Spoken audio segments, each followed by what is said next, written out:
is the best way to hide something from Black people is to put it in a book. Now, the crazy thing about this saying is that now it's perpetuated. It's like, oh, Black people don't want to learn. But it's like, no, it was originally said because we did not know how to read and write. Not because we didn't want to, but because we didn't know how to. So they used to say, oh, we want to hide stuff from them. And because they're illiterate, because we have disenfranchised and we've made it illegal for them to read and write. This is why I'm getting off track here, but this is why literacy tests at the poll were a thing. Literally, they did not want us to be able to read and write because they knew that if we were able to do that, it was going to empower us. And this is why in our current day, why it's so important for us to prioritize literacy with our children. Y'all about to get me fired up, but we need to make sure that our children, and I got my stuff here with my babies that I'm doing at my house, we need to prioritize literacy. It is so important because reading is power. That's my little soapbox there. Y'all, this is so important here.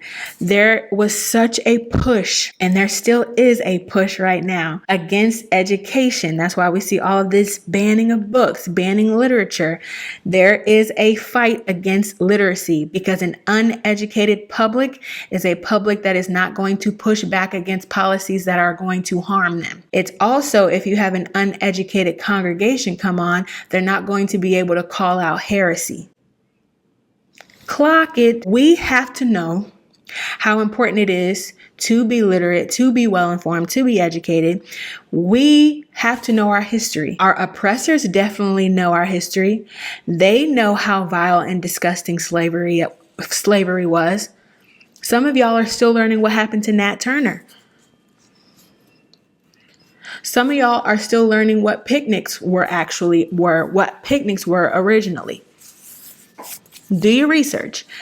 That is why they do not want our children to know, because it will force them to have to answer for it. And if we really knew the ways that the church was complicit in a lot of this racialized violence, then it will force them to have to repent for it. It's not about, oh, we want to protect the children. No, you want to guard yourself.